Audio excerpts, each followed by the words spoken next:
Hey guys, I want to make a video for you. A lot of you are new coaches and you're wondering what you're supposed to be doing on a daily basis to grow your business. And that's great. That is how you're going to exceed in this. So I want to break it down for you so you know exactly what to do. Um, First thing I want to tell you is that consistency is key with this power hour of yours. You need to be doing these things every day. And I'm not just telling you this because you're a new coach. Every coach does these things. I do these things. Your diamond upline does these things. My diamond upline does these things. The number one coach in the company does these things. Success leaves clues, guys. And these little tasks, although they might seem small, and if you don't do them one day, not a big deal, that adds up. And the more and more days that you skip, the further behind you're going to go, and your business isn't going to grow, which means your team won't grow, the amount of people that you're helping won't grow, and your income won't grow. So do these things, do your power hour. The next thing I want to say is don't get distracted. I know, because I'm guilty of it too, how exciting Facebook can be when you're on there trying to do these tasks and the little red bubbles popping up on your phone and saying that you've got messages and notifications and you want to read them. Then you see a cute article and you read it and then you comment on something, and before you know it, your power hour turns into a power 4 hours.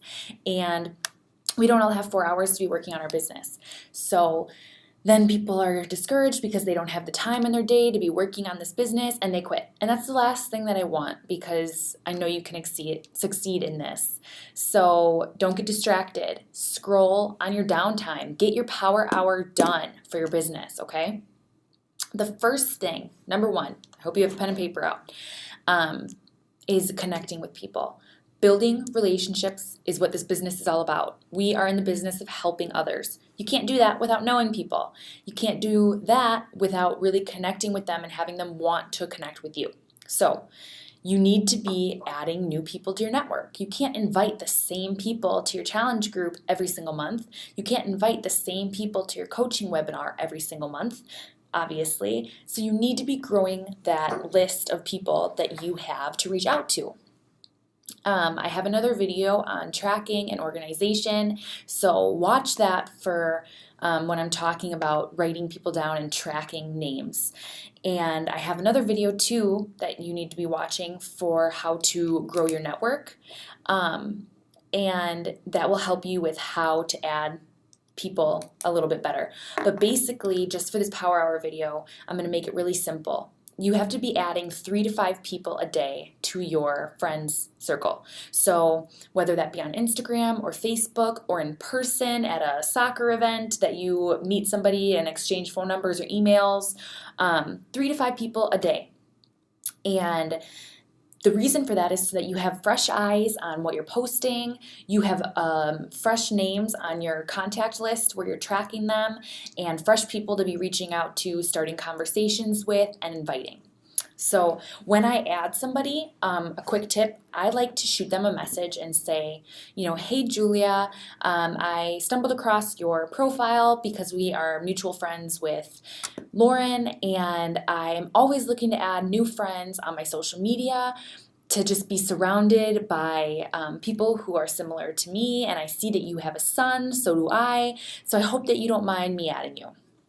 Something like that, and then I click add friend, and then I write their name on my tracker sheet so that the next day I can look and see, okay, they accepted, they were super nice and they came back, maybe they ignored me and blocked me, I don't know, but this way you know to look back and see how that went, and then you can move on with them from there.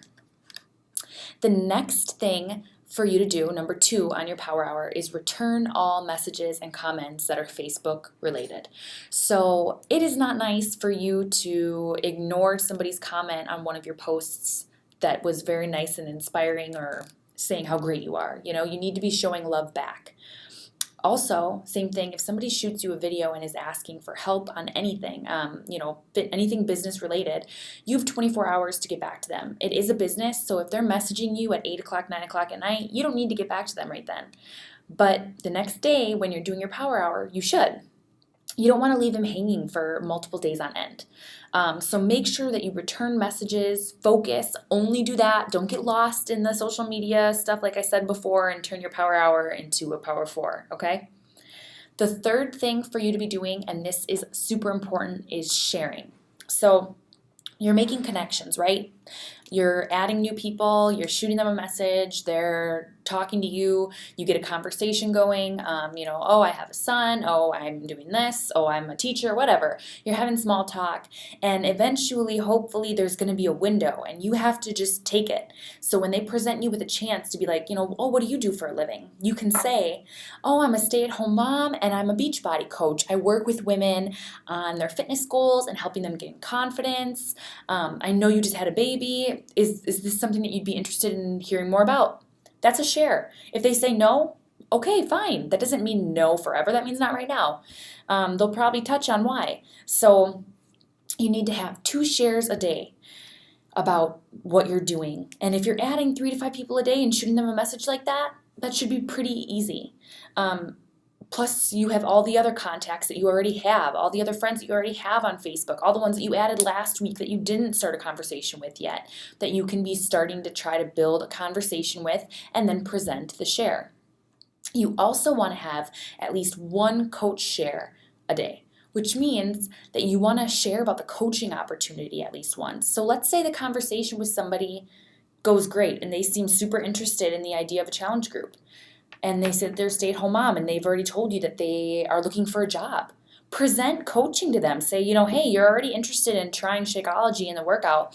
What about learning about the coaching opportunity? This is a way for you to turn you doing it into a way to make money. That's a coach share right there. Or let's say you have a best friend from college that you think would be amazing at this. Shoot her a message and tell her about what you're doing and why they should do it too and why they'd be great at it. That's a coach share. So 2 of a challenge group a day, 1 of a coach a day, okay? The next thing for you, this is huge too, number 4, is the follow-up. The fortune is in the follow-up. I cannot tell you how many times I've gone back through my messages towards the end of the month when I'm like, I need to hit Success Club, and reached out to some open-ended conversations or past no's and been like, hey, I know last month wasn't a good time for you, but I just want to let you know that my next challenge group is starting in a week and I have a couple spots open. Is now a better time? And it's actually a good time. And they say, actually, yeah, send me over the link. Boom, hit Success Club. So, you need to remember that no's, unless they literally say, no, I never want to be in one of your challenge groups, do not ever message me again. It's just not right now. And it's up to you to be following up, building that connection even more, working on that. So make sure that you follow up with last month's no's and make sure that you have a tracking system in place where you can see the names of people and when they had expressed some kind of interest but didn't end up going through with it. Maybe it was a more recent conversation, like a couple days ago, and they never got back to you.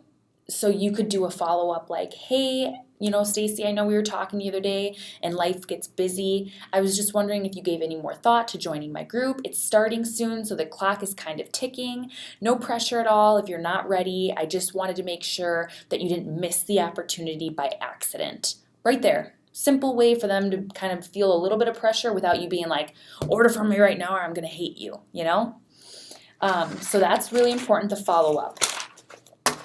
The next thing is tracking your progress. You need to track what you want to grow. So what that means is you need to track everything that you want to get better. You need to track how you did Success Club-wise that month. You need to track, who you added that month. You need to track who showed interest in your challenge groups that month, who showed interest in coaching that month. You need to be tracking and be really organized in this business and make sure that you're adding everything that you do that day to your tracker. So I know for me what works best is I do it all, and then before I get up from the table, before I leave the library where I'm at right now, before I walk away, I go back and think, okay, like who did I message? Who did I coach share? And I plug it all into my tracker. So make sure that you do that. That's part of your power hour. And like I said, I have a video on organization for you. So make sure to watch that. Number 6 is always be inviting. You need to be consistent with your invites, your shares, and your posts on social media to match them. So what I mean by that is if you are going to start inviting to a challenge group that's starting in 2 to 3 weeks, make sure to do a post on Facebook to talk about that start of that challenge group, and then to do a lot of little posts to gain interest in that challenge group. Maybe you post about last month's success and how an accumulation of everybody in that group, it was 50 pounds lost. I don't know, like be creative, but you need to gain interest and constantly be sharing about the opportunity. And always be inviting to the opportunities, whether that be the challenge group or the coaching opportunity. The last one is super huge. You need to be posting on your social media 2 to 3 times a day. There are some days that I do 5, okay? It doesn't have to all be Beachbody and all about fitness, but that should be in there too. You should be sharing fun ways to share the coaching opportunity. You should be talking about your challenge groups. You should be talking about your fitness journey, your healthy meal you made for your family, your workout. These are the only ways for people to know what you're doing. I cannot explain this to new coaches enough. They have this fear of sharing what they're doing on social media.